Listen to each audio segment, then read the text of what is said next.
주님께서 여러분과 함께 요한이 전한 거룩한 복음입니다. 영광 받으소서.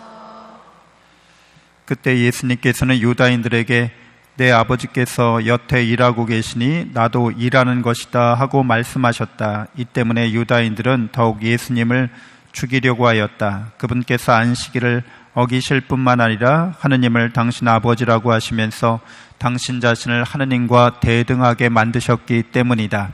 예수님께서 그들에게 말씀하셨다. 내가 진실로 진실로 너희에게 말한다. 아버지께서 하시는 것을 보지 않고서 아들이 스스로 할 수 있는 것은 하나도 없다.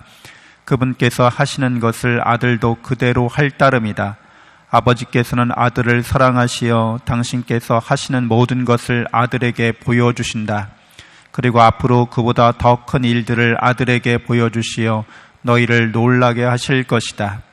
아버지께서 죽은 이들을 일으켜 다시 살리시는 것처럼 아들도 자기가 원하는 이들을 다시 살린다. 아버지께서는 아무도 심판하지 않으시고 심판하는 일을 모두 아들에게 넘기셨다. 모든 사람이 아버지를 공경하듯이 아들도 공경하게 하시려는 것이다. 아들을 공경하지 않는 자는 아들을 보내신 아버지도 공경하지 않는다. 내가 진실로 진실로 너희에게 말한다. 내 말을 듣고 나를 보내신 분을 믿는 이는 영생을 얻고 심판을 받지 않는다. 그는 이미 죽음에서 생명으로 건너갔다. 내가 진실로 진실로 너희에게 말한다. 죽은 이들이 하느님의 아들의 목소리를 듣고 또 그렇게 들은 이들이 살아날 때가 온다. 지금이 바로 그때다. 아버지께서 당신 안에 생명을 가지고 계신 것처럼 아들도 그 안에 생명을 가지게 해주셨기 때문이다. 아버지께서는 또 그가 사람의 아들임으로 심판하는 권한도 주셨다. 이 말에 놀라지 마라.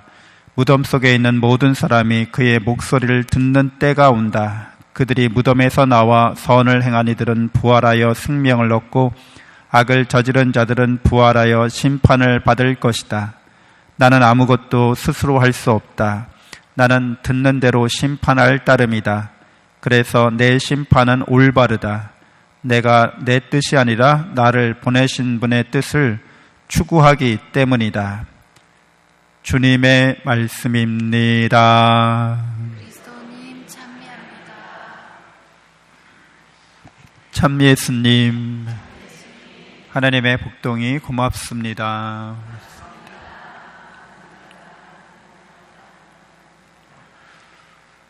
네, 혹시 여러분들 간밤에 꿈 꾸신 분들 있으신가요? 다들 이제 꿈을 꾸시면 그 꿈 속에서 일어나는 일들이 굉장히 현실감이 있죠. 리얼리티가 있잖아요. 꿈 속에서는 이게 꿈이라는 거를 잘 생각 못 하죠. 간혹가다 어쩌다가 꿈 속에서 이거 꿈이구나 라는 그렇게 깨닫는 꿈이 있어요. 근데 이런 거를 우리가 자각몽 그러죠. 꿈속에서 이거 꿈이라는 걸 안 거예요. 그러면 이제 꿈속에서 겪는 일들이 리얼리티가 있긴 있지만 이게 진짜 같지만 꿈이라는 걸 아는 순간 어떻게 대응해요? 꿈속에서 로또에 당첨됐어. 기분이 좋아. 기분이가. 근데 꿈이라는 걸 알아, 내가. 그럼 어때요? 좋긴 좋은데 말짱 도루묵이야. 이거 꿈이야, 꿈. 깨면 현실은 그렇지 않아. 그럼 이렇게 기쁜 마음이 드는데도 컴다운. 이거 꿈 깨면 이제 사라지는 일이니까 우리가 마음을 크게 거기 이렇게 두지 않잖아요. 꿈속에서 큰 일이 일어났어. 아주 힘든 일이 일어났어. 근데 꿈이라는 걸 알아. 그러면은 거기 꿈속에서도 굉장히 힘들어요. 큰일이나 어려운 일 당하면. 근데 꿈이라는 걸 알기 때문에 꿈을 깨고 나면 이런 일들은 사라지는 일들이야. 이렇게 우리가 여길 수 있습니다. 보통 꿈은 인간이 이렇게 의식적인 활동을 하잖아요, 지금. 근데 이제 꿈을 꾸게 되면 무의식의 차원으로 들어가는 거죠. 우리 의식보다 더 깊은 차원의 의식이 있어요. 근데 거기에는 우리가 일상생활을 하면서 겪었던 어떤 욕망, 어떤 두려움, 그런 것들이 이렇게 잠재돼 있다가 밑으로 가라앉아 있다가 잠을 자면서 의식 활동이 이렇게 약화되면 이제 그게 떠오르는 거죠. 무의식에서 떠올라서 이제 별의별 꿈을 다 꾸게 됩니다. 그래서 꿈이라고 하는 것은 우리 의식 활동의 일환인 거죠. 그런데 우리가 이렇게 생시에 있든지 꿈속에 있든지 의식 활동을 하고 있는 건데, 이 의식 활동에서 항상 관찰자가 있어요. 관찰자.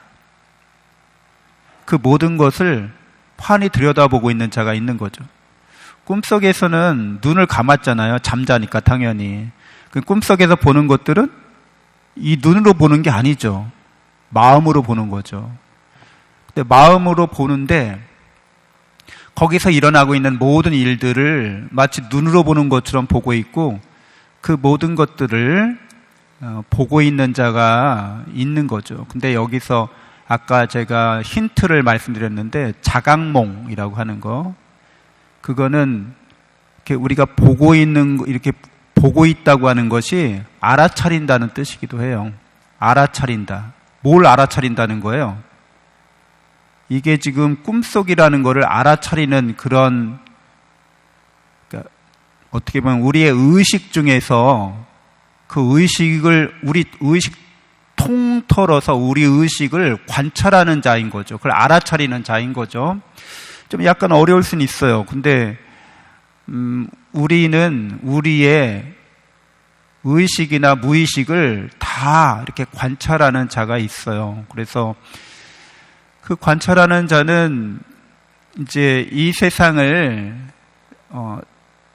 실제로 자기 인생을, 자기 마음을 창조해가는 능력을 지니고 있죠.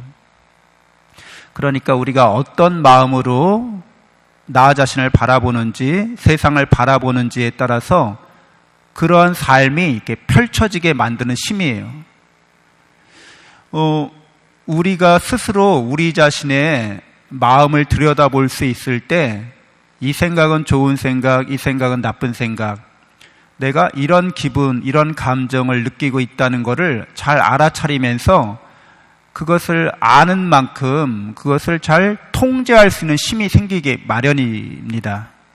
우리가 잘 모르면 그걸 다룰 수도 없고 그걸 통제할 수도 없어요.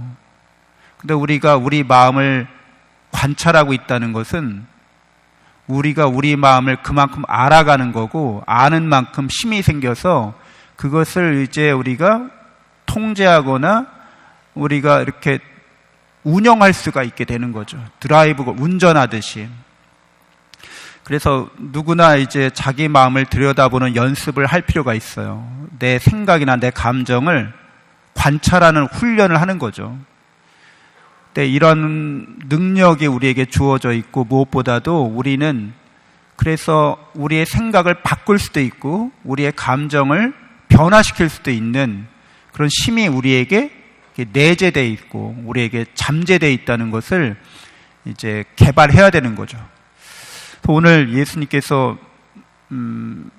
좀 요한복음이 좀 어렵죠. 근데 이 이야기들은 안식일에 관련된 논쟁으로부터 시작됩니다. 잘 아시는 것처럼 안식일은 하나님께서 창조를 완성하신 거죠. 근데 안식일에 예수님이 일을 하셨어요. 병자를 고쳐주셨어요. 사람들이 안식일에 왜 일을 하냐고 따져요. 예수님이 내 아버지께서 여태 일하고 있으니까 나도 일한다 이렇게 대답하시잖아요. 하느님이 하시는 일이 있어요. 이 일은 이미 하느님은 완전하신 분이기 때문에 이 일은 완전히 이루어졌어요. 하느님이 사랑으로 우리를 완전하게 하신 거예요. 그래서 자기가 누군지를 깨닫는 사람, 자기가 이렇게 관찰자, 이렇게 자기를 성찰하는 능력을 지닌 사람이라는 걸 깨닫는 사람은 이런 능력이 하느님께로부터 왔다는 걸 알아요. 하느님은 전지전능하신 분이잖아요. 전지전능하시다고요. 우주의 모든 일들을 다 관찰하고 있는 분이고 다 알고 있는 분이에요. 우리가 하느님을 닮아서 우리의 마음속 세계들을, 우리의 의식과 무의식을 관찰하고 있는 거예요. 하느님께서는 이렇게 전지전능하시고 전선하시기 때문에 이미 사랑으로 완성해 두셨어요. 우리가 영원한 생명을, 영원한 행복을 하느님 나라에서 이미 누리고 있는 것을 완성하셨다고요. 여러분이, 우리 모두가 다 하나님을 닮은 존재로 이미 천국을 상속받은 존재예요. 그런데 우리가 마치 꿈을 꾸듯이 이 세상에서 살아가고 있는 거예요. 그러니까 이 세상에서 살아가는 이유는 우리의 의식 자체가, 우리의 의식, 무의식, 우리의 의식 통틀어서 하나님의 사랑이 잘 드러날 수 있도록, 하나님의 은총이 잘 열매 맺을 수 있도록 우리가 우리의 마음을 지니고 이 세상을 살고 있는 거죠. 여러분들의 마음, 제가 꿈 얘기했지만 우리의 욕망과 우리의 두려움에 대해서 얘기했지만 그런 일들이 많으시잖아요. 그렇죠? 뭐 욕망하는 것도 많고 두려워하는 것도 많잖아요. 그런데 그걸 관찰하고 있는 자는 이미 하나님을 닮은 자로서 영원한 생명과 행복을 얻고 있다고요. 그런데도 꿈을 꾸는 거예요. 왜냐하면 우리의 이런 이 세상을 살아가면서 겪는 모든 일들을 통해서 우리가 하나님을 더 닮아가기 위한 여러 훈련을 하고 있는 거죠. 연습을 하고 있는 거죠. 그래서 예수님은, 아버지께서 하시는 일은 우리가 우리의 마음을, 우리의 무의식마저도 다 거룩하게 만드는 거죠. 그래서 우리의 욕망과 두려움을 다 없애는 거예요. 사랑으로 충만하게 하는 거예요. 우리가 본래 그런 사랑받고 있다는 것을, 그런 은총을 받고 있다는 것을 깨닫고 믿게 만드시는 거죠. 그래서 아버지께서 일하시니까 당신도 일하신다고 하는 건 우리를 그렇게 만드시기 위해서 일하고 계시다는 거예요.